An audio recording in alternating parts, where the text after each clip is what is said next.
All right, ladies and gentlemen, welcome back to Brighton Beach Memoirs. Today we are going to be reading assignment number 9. Assignment number 9 encompasses pages 109 to 120. When we left off after assignment number 8, Blanche and Kate just got into their wicked huge fight. Of course, we know that Kate isn't really mad at Blanche. I mean, she is a little bit. She does kind of hold Blanche in her heart a little bit responsible for Jack having his heart attack because he has to deal and pay for her and her daughters and whatnot. But at the same time, she would do it the same way anyway because it's her sister. So again, she's not really mad at her sister. She's mad at her son. Now, why is she mad at Stanley? Because Stanley lost the money playing poker. Now think about this. Why did Stanley lose the money playing poker? Well, he was playing poker to try to make up money to give it to the family. Now, if he had won extra money, he wouldn't have kept it for himself. He would have shared it with the family. So he was trying to make money to help the family. Of course, he was a knucklehead and he ended up losing all his money. So let's just remember where his heart was in this. It's important sometimes when somebody makes a mistake like that to find out why they were doing what they were doing. Was it out of a selfish reason or was it out of a giving reason? Does it change the fact that they're in the situation? No, but I think it's important to note. So Kate's not really mad at her sister, Blanche. She's mad at her son, but she takes it out on Blanche and she freaks out and her yells at her for stuff for a while, like 25 years ago, blah, blah, blah, causes Blanche to decide to move out. She said she's going to come back and get the daughters in a couple of weeks. She's going to go to her friend's house in Manhattan Beach, which isn't far from Brighton Beach, probably just a couple beaches up the road.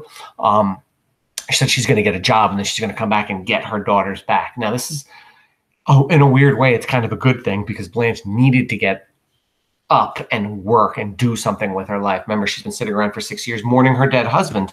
And she needs to move forward, not just for herself, but also for her daughter. So here we are, page 109. Let's find out where we are. Oh, by the way, one thing. Jack knows instinctively that something is wrong with Kate. In fact, that's what he said. What happened? Why are you angry? Why did you do this? This isn't like you to do something like this. He wants to know what it was. And why isn't she telling Jack? Because remember, he had his heart attack, and she doesn't want him to have another one. She's worried about his health. So the family is, I wouldn't say breaking apart, but it's darn close. In fact, remember, Stanley ran away. But although you're 18 and a half, you can't really run away. But he left and he said he's going to join the army so he can send money home. So right now the family is like literally breaking apart. Let's see what happens. If they can stick together, everything will be okay. Kate, never mind Stanley. You should have been in bed an hour ago. Jack, why won't you tell me what happened between you and that boy? Kate, I'm tired, Jack. I've had enough to deal with for one day. Jack, I want him to go to temple with me on Saturday. They stop going for 3 or 4 weeks. They forget their religion altogether. They go into the bedroom. Eugene, the house became quieter than I ever heard it before. Aunt Blanche was in her room packing. Pop and Mom were in their bedroom, and I had to talk to somebody or else I'd go crazy. I didn't have much choice. He walks over to her room and knocks on the door. Lori, it's Eugene. Can I come in? Lori, what do you want? I'm reading. Eugene opens the door. I just want to talk to you. Lori, I didn't say yes, did I? Eugene, well, I'm already in, so it's too late. What are you reading? Lori, The Citadel by A.J. Cronin. Eugene, I read it. It's terrific. I hear your mother's leaving in the morning. Lori, we're going too as soon as she finds a job. Eugene, I can't believe it. I'm going to be the only one left here. Lori, you mean you and Stanley? Eugene, Stanley's gone. He's not coming back. I think he's going to join the army. Lori, you mean he ran away? No, only kids run away. When you're Stanley's age, you just leave. He didn't say goodbye. My parents don't even know about it. I'm going to tell them now. I wonder if I'll have to go to a different school. You'll have to make all new friends. Lori, I don't care. I don't have any friends here anyway. Eugene, because you're always in the house. You never go out. Lori, I can't because of my condition. Eugene, don't look sick to me. Do you feel sick? Now, remember, she has the irregular heartbeat, the flutter in her heart, which we all know isn't make you sick at all. Just makes you unique. You can do everything normally. There's no problem. Run, jump, skip, hop. You don't look sick to me. Do you feel sick? Lori, no, but my mother tells me I am. Eugene, see, that's so interesting. She says, no, but my mother tells me I am. And because of that, she allows herself to act and be treated sick. So weird. I don't trust parents anymore. Lori, why would she lie to me? Eugene, to keep you around. Once they found out Stanley's gone, they're going to handcuff me to my bed. Lori, I wouldn't leave my mother anyway, even when I'm older. Now, I think that's actually interesting. Why would she want to keep Lori closer to her and not go out and not do much and not live a full life? Why? Remember, her husband died, right? So maybe she's worried about losing her daughter as well. So she's keeping her down so she doesn't go up and leave or hurt herself. It's actually kind of sad and awful. I wouldn't leave my mother anyway, even when I'm older. Even if I get married, I'll never leave my mother. Okay, now that's just weird right there. Eugene, yeah, Mr. Murphy across the street never left his mother, and he ended up going to jail. None of this would have happened if my father was alive. How did you feel when he died? Lori, I don't remember. I cried a lot because I saw my mother crying. Eugene, I would hate it if mother died, especially with Stanley gone. We'd probably have to move out of this house. Lori, well, then you and your mother could come move and live with us. Eugene, so if we all ended up living together, what's the point in breaking up now? Lori, I don't know. I have to finish reading. She goes back to her book. Eugene gets up and looks at the audience. Eugene, you don't get too far talking to Lori. Sometimes I think the flutter in her heart is really in her brain. Okay, so now think about this. He just said that with Lori, the character, there in front of him, but she didn't hear him. He was just giving us his thoughts. Remember, when there's a character with the character on stage, that's called an aside. We're hearing his thoughts. Now that he leaves the room, watch, he leaves the room, closes the door, and heads down the stairs. Now he's continuing to talk to the audience, but there's no character with him anymore. So now this is a soliloquy. Same thing though. We're still hearing his thoughts. I went into their bedroom and broke the news about Stanley. The monumental news that their eldest son had run off, probably to get killed in France, fighting for this country. My mother said, go to bed. He'll be home when it gets cold out. I couldn't believe it. Their own son. It was then that I suspected that Stanley and I were adopted. They finally went to bed, and I waited out on the front steps until it got cold. But Stanley never showed up. He goes out the front door. It is later that night after midnight. We see Nora enter the front yard. Blanche comes down the stairs in a nightgown and a robe. She waits at the foot of the stairs as Nora comes into the house and sees her. That's right. Couple of things here. Nora left before seeing Blanche for her date with Mr. Murphy because she was angry because Nora said no to Blanche about being in the play. Nora doesn't know two huge pieces of information. One, that Mr. Murphy got into an accident and they didn't have their date. She still thinks her mom went on the date. And two, much more important piece of information for this family, she doesn't know that her mother is planning on moving out of the house in the morning. Big stuff. Let's see. I wanted to talk to you. Now it's late. I know it's late. We could have talked earlier if you didn't come home at 12 o'clock at night. Blanche walks into the living room. Nora follows her in and stands in the doorway. Nora, how was your dinner? Blanche, I didn't go. Mr. Murphy was in an accident. Nora, I'm sorry. Is he all right? He's got his problems, like the rest of us. I was very hurt that you left tonight without saying goodbye. I was late. Someone was waiting for me. So was I. You knew it was important to me. Nora, I'm not feeling very well. See, look at that, Nora. That's just not true. She just doesn't want to have this conversation with her mom, which again further proves that she is not the mature adult that she pretends to be, which further proves that she shouldn't be going on any Broadway play with strangers when she's 16 and moving around the country and whatnot with these strangers. Blanche, you purposely left without seeing me. You've never done that before. Nora, can we talk about this in the morning? Blanche, I won't be here in the morning. Then tomorrow night. I'm leaving, Nora. I'm moving out in the morning. What are you talking about? Aunt Kate and I had a fight tonight. We said some terrible things to each other, things that have been bottled up since we were children. I'm going to stay with my friend Louise in Manhattan Beach until I can find a job. Then I'll send for you and Lori. I can't believe it. You mean it's all right for you to leave us, but it wasn't all right for me to leave you? Blanche, I was never concerned about you leaving me. It was your future I was worrying about. It was my future. Why couldn't I have something to say about it?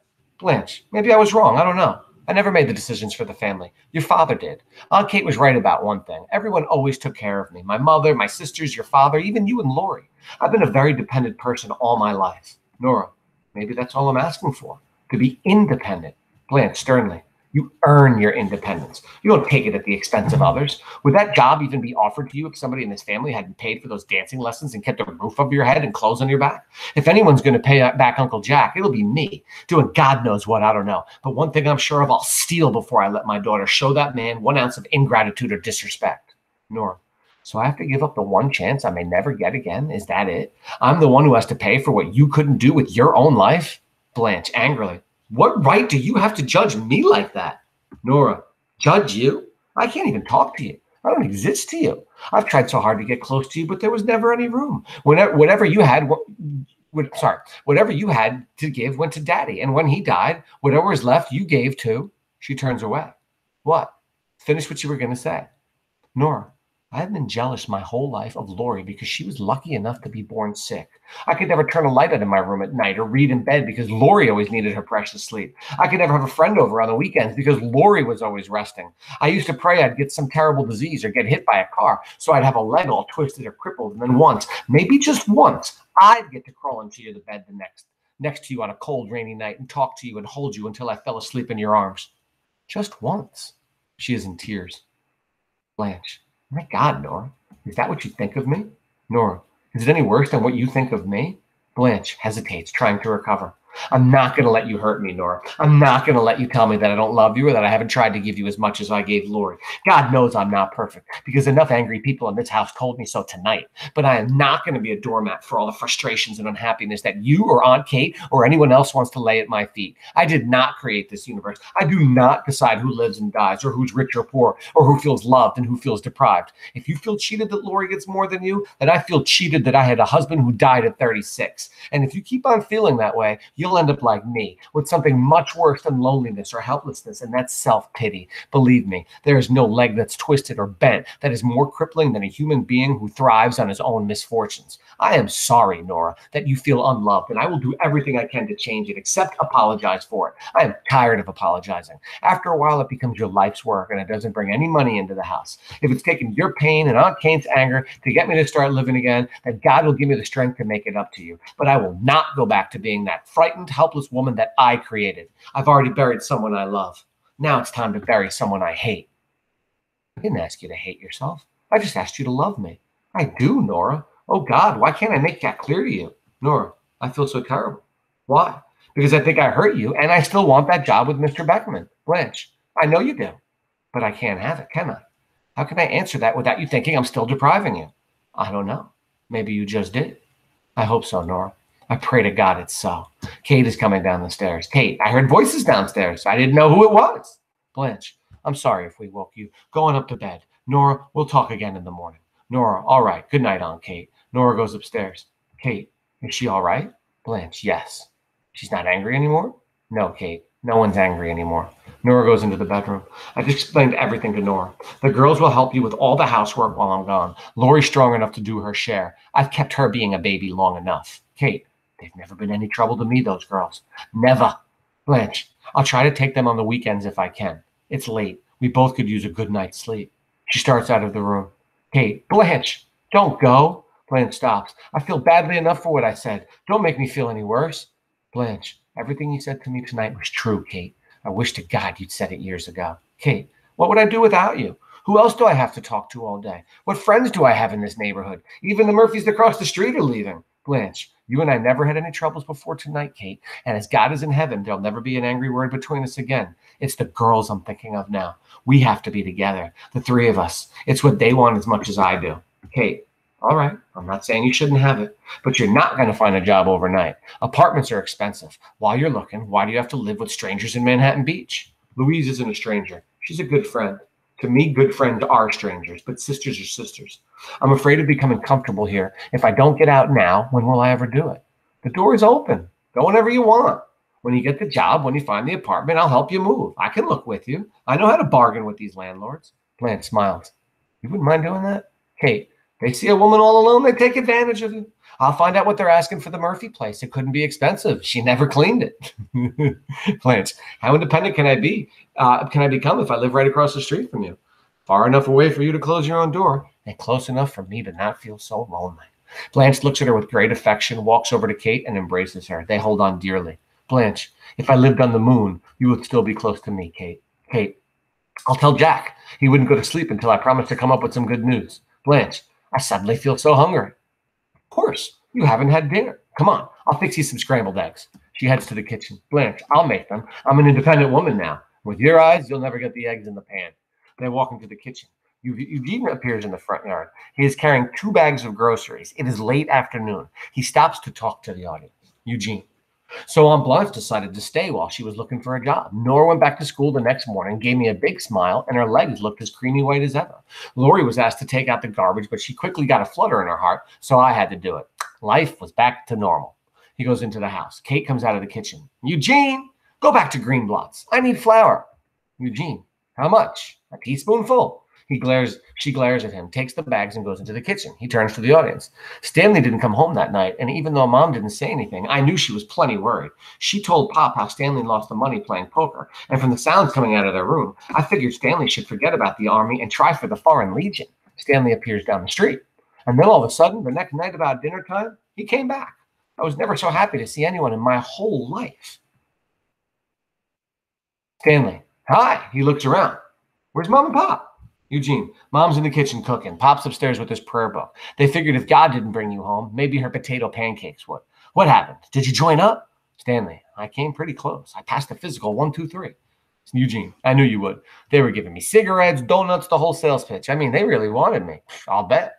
But then, just as I was about to sign my name, I stopped cold. I put down the pen and I said, I'm sorry. Maybe some other time. And walked out. Eugene, how come? Stanley, I couldn't do it to Pop. Right now, he needs me more than the army does. I knew Mom didn't really mean it when she said she'd never forgive me for losing the money. But if I walked out on the family now, maybe she never would. Ah, such a great place to stop. Ladies and gentlemen, we only have one assignment left in this. That would be assignment number 10. We will finish that tomorrow. Have a fantastic day. Thank you very much. Great job as always.